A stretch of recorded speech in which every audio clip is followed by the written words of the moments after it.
điều muốn nói, rằng tự nhiên anh nhớ em nhớ vòng tay, hay là anh sang nhà em để ôm em cái nhờ nhìn em thôi rồi anh đi về ngay. Mình yêu nhau đã bao lâu, giờ anh muốn nắm đôi bàn tay cùng em đi chơi khắp thế giới, tới những nơi ta xem ở phim. Nào em thích đi Hàn Quốc hay là sang Nhật Bản, cầm tay anh đi thật xa nơi này thôi.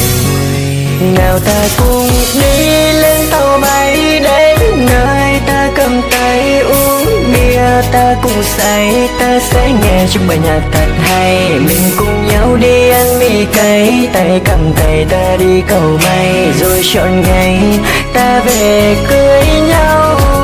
Dù mai sau em ra đi, anh vẫn sẽ yêu em và baby, anh sẽ không để em mất đi, cho dù chỉ là những chuyện lý ti. Sẽ không bao giờ đâu, cả cuộc đời chỉ luôn một câu rằng em ơi anh chỉ yêu em.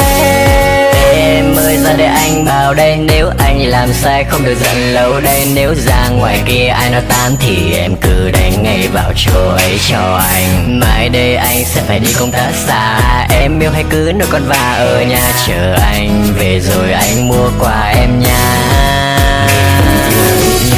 Đã bao lâu giờ anh muốn nắm đôi bàn tay cùng em đi chơi khắp mọi nơi, tới những nơi ta xem ở phim. Nào em thích đi Hàn Quốc hay là sang Nhật Bản, cùng nhau đi thật xa nơi này thôi.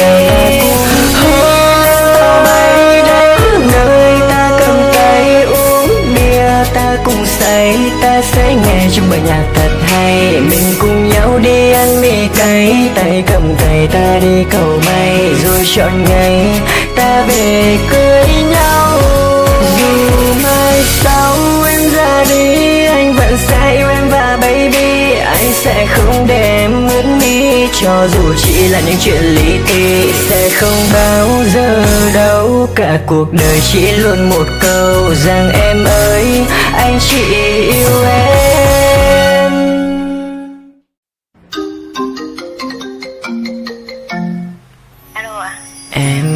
Anh có điều muốn nói, rằng tự nhiên anh nhớ em nhớ vòng tay, hay là anh sang nhà em để ôm em cái nhờ nhìn em thôi rồi anh đi về ngay.